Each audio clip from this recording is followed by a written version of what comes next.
কলকাতা টিভির পর্দায় আপনাদেরকে সকলকে স্বাগত। আমি পূজালি রয়েছে আপনাদের সঙ্গে। রাজ্যের নতুন প্রকল্প কিন্তু আসতে চলেছে নারী এবং কন্যাদের জন্য, যেটার নাম দেওয়া হয়েছে কন্যা রত্ন। জানা যাচ্ছে ইতিমধ্যে কিন্তু যেদিন কন্যা রত্নর যেদিন ঘোষণা করা হয়েছে সেদিন কিন্তু দক্ষিণ চব্বিশ পরগনা এবং একাধিক স্কুলের কিন্তু ১৬০০ ছাত্রী সেদিন উপস্থিত ছিলেন এবং মুখ্যমন্ত্রী শুভেন্দু অধিকারী কিন্তু জানিয়েছেন ১০ লক্ষ বেশি ছাত্রীদের ব্যাংক অ্যাকাউন্টে কিন্তু ঢুকতে চলেছে এই কন্যা রত্নর টাকা।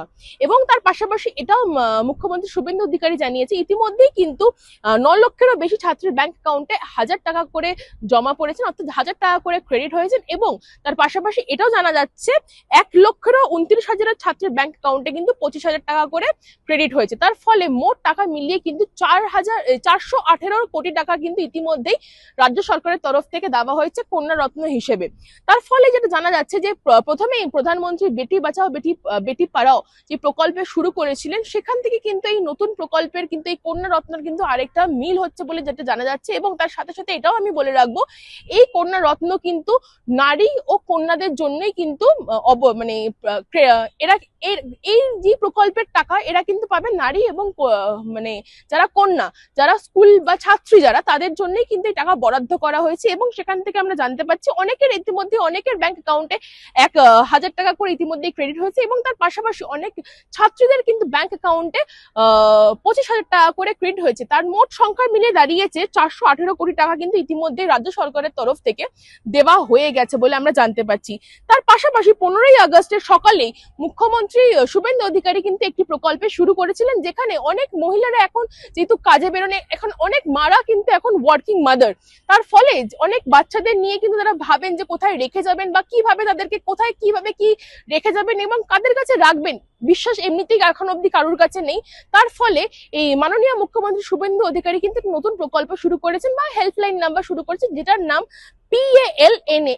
এটি PALNA এটি একটি সূচনা, যেখানে একটি ক্রেজ, যেখানে যেই মারা কর্মরত তাদের সন্তানকে যেন সেই ক্রেজে রাখা হয় এবং সেই সন্তানরা কিন্তু কমপ্লিটলি সেফ থাকবেন বলে জানানো হয়েছে মাননীয় মুখ্যমন্ত্রী শুভেন্দু অধিকারীর তরফ থেকে। সেই ক্রেজে সেই বাচ্চারা থাকবেন এবং তাদেরকে ডে কেয়ার বা তাদের খাবার বা তাদের লুক আফটার তারা কিন্তু সেই ক্রেজ থেকেই হবে এবং সেটা কিন্তু গভর্নমেন্ট রেজিস্টার্ড ক্রেজ বলে আমরা জানতে পারছি।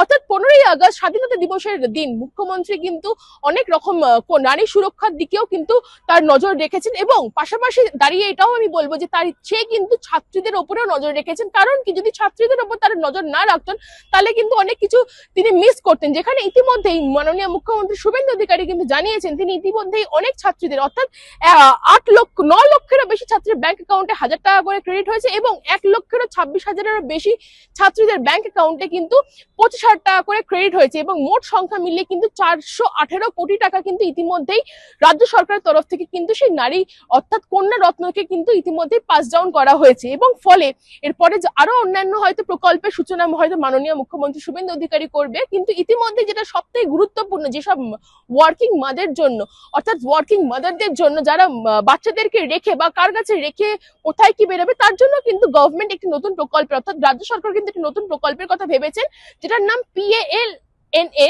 এটি একটি ক্রেজ, যেখানে আপনি আপনার বাচ্চাকে, আপনি যখন ডিউটি আওয়ার্সে বেরোবেন তখন আপনি আপনার বাচ্চাকে সেখানে রাখতে পারবেন এবং সারাদিনের জন্য তারা কিন্তু সেই বাচ্চাদেরকে ডে কেয়ার এবং তার পাশাপাশি কিন্তু তাদেরকে খাবার বা তাদেরকে লুক আফটার, তাদেরকে সম্পূর্ণ দায়িত্ব কিন্তু সেই ক্রেজ থেকেই পারবে বলে আশ্বাস দিয়েছে মাননীয় মুখ্যমন্ত্রী শুভেন্দু অধিকারীর তরফ থেকে। এসব তথ্য জানতে চোখ রাখুন কলকাতা টিভির পর্দায় রাত দিন ৭ দিন।